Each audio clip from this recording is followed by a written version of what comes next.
नमस्कार दोस्तों, आपके अपने चैनल गरोंदा में बहुत बहुत स्वागत है। मैं आपकी दोस्त होस्ट रुचि।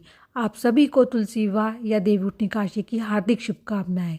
फ्रेंड्स, कल्पना जी तुलसी माता को साड़ी पहना रही है और तुलसी जी हम सब के लिए एक विशेष स्थान रखती है, हम सब के लिए पूजनीय है और मेरे ख्याल से हर हिंदू के घर में तुलसी जी का पौधा अवश्य होता है और हम सबकी इसकी पूजा करते हैं। कार्तिक में तुलसी जी का एक विशेष महत्व है। ये ऐसा कि हम सभी जानते हैं कि कृष्ण जी को सबसे प्यारी तुलसी जी होती है। कहते हैं ना, कृष्ण जी का प्रसाद तुलसी के बिना पूरा नहीं होता है।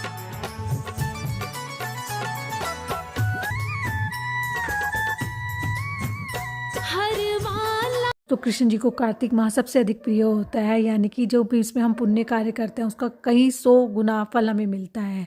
फ्रेंड्स, कार्तिक का जो महीना होता है उसमें प्रातःकाल यानी कि ब्रह्म मुहूर्त में सुबह 4:30 से 5:30 बजे के बीच में मतलब उठकर और ब्रह्म मुहूर्त में ही नहाना बहुत ही फलदायी होता है। फ्रेंड्स, इसे मैं तो नहीं निभा पाती, पर कल्पना जी ब्रह्म मुहूर्त में ही सुबह 4 बजे उठती हैं और मतलब ब्रह्म मुहूर्त में ही नहा लेती हैं और फिर कार्तिक महात्म पढ़ती हैं, क्योंकि कार्तिक महात्म एक बहुत ही अच्छी किताब है। मतलब इसमें कार्तिक की महिमा बताई गई है और इसको पढ़ने से हमें बहुत ही पुण्य मिलता है और वो कार्तिक की छोटी छोटी कहानियाँ भी कहती हैं।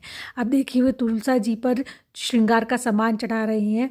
फ्रेंड्स, श्रृंगार का सामान हमें तुलसा जी पर 2, 5, 7 या जितनी भी आपकी इच्छा है वो अवश्य चढ़ाना चाहिए। और उन्होंने यहीं पे तुलसा जी के पौधे के साथ शालिग्राम जी का भी रखा है, क्योंकि तुलसा जी की कृष्ण जी के से विवाह शालिग्राम जी के रूप में हुआ था। शालिग्राम जी बने थे कृष्ण विष्णु भगवान जी, तब वो जाकर उनके साथ तुलसा जी का विवाह हुआ था।